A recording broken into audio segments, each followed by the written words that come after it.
করেছে, নির্যাতন করেছে, গুলি করেছে এবং বুক ফুলিয়ে চিটিয়ে কয়েকজন পুলিশের কর্মকর্তাকে আমরা বলতে শুনেছি আইন কখনো মানতে দেব না। একজন পরিচিত লোক যে আমার একটা হোটেল করেছিল তার কার্যালয়ে, তাই না? কে করেছিল? সে ছাত্রদের অভ্যুত্থানকে রুখে দেওয়ার জন্য ঢাকা বিশ্ববিদ্যালয়ে গিয়ে বলল আমি দেখে নেব। সেই দিনই ঢাকা বিশ্ববিদ্যালয়ে হলগুলোতে রেড করে আরো কতজনকে হত্যা করেছে তার কোনো ইয়ত্তা নাই। বন্ধুগণ, ইতিহাস বড় নির্মম, আল্লাহ তাআলার বিচার বড় নির্মম। আল্লাহ তাআলা আমাদের চোখের সামনে, তাদের চোখের সামনে দেখিয়ে দিল যে ক্ষমতা চিরস্থায়ী নয়, ক্ষমতা ক্ষণস্থায়ী। কুলিল্লাহুম্মা মালিকাল মুলকি তুতিল মুলকা মান তাশা তানজিলুল মুলকা মিম্মান তাশা তুযিল্লু মান তাশা বিয়াদিকাল খায়র। মনে আছে আপনাদের? আমি আমিরকে ফকির করতে পারি, ফকিরকে আমির করতে পারি, জীবিতকে মৃত করতে পারি, মৃতকে জীবিত করতে পারি। আমাকে তোমরা অস্বীকার করো। এই অস্বীকার করেছিল হাসিনা, এই অস্বীকার করেছিল আপনার সীমা লঙ্ঘন করেছিল। অহংকার, কি অহংকার!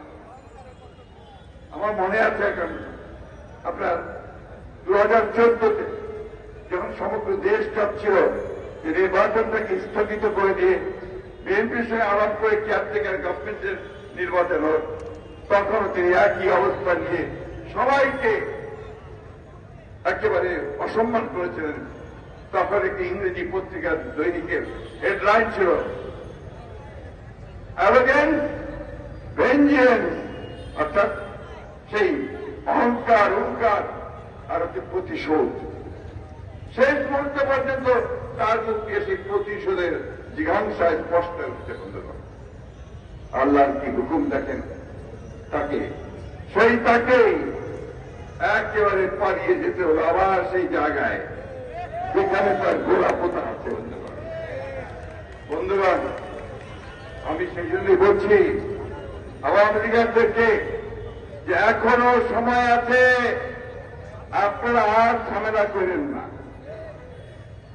কারণ ঝামেলা করলে আপনারা টিকতে পারবেন না। আজকে তো চেষ্টা করেছিলেন যে আপনারা যাবেন 32 নম্বরে গিয়ে ফুল দেবেন, কারো কোনো আপত্তি ছিল না, কিন্তু ছাত্ররা তো হতে দেয়নি, আপনারা তো হতে দেননি। কেন? ওই মানুষটাকে আর কেউ দেখতে চায় না, ওই হাসিনার চেহারা তারা আর দেখতে চায় না। চায়? বন্ধুগণ, এই এক হাসিনা সারা বাংলাদেশের যত আওয়ামী লীগ ছিল তারা একটা খুদে হাসিনাতে তৈরি হয়েছিল। সারা বাংলাদেশের অত্যাচার, নির্যাতন, নিপীড়ন চালিয়ে গেছে। বন্ধুগণ, আমি বক্তব্য বাড়াচ্ছি না। আপনারা আজকে যে সমাবেশ বসেন, এই সমাবেশে আপনি হেডলাইন দেখেন যে লেখা আছে, কি লেখা আছে? এই যে গণহত্যা, হাসিনা যে খুনি, তাদের আমরা বিচার চাই। বিচার আল্লাহ তাআলা করছে, আরো করবে। এখন আমরা বিচার কার কাছে চাই?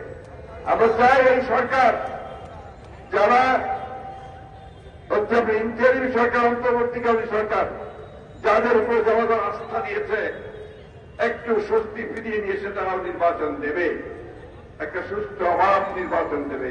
সেই নির্বাচনের মধ্য দিয়ে জনগণ তাদের ভোট দিয়ে তারা একটা সরকার গঠন করবে। বন্ধুগণ, আমরাও সেটাই চাই। আমরা চাই যে নির্বাচনের মধ্য দিয়ে সরকার পরিবর্তন হোক।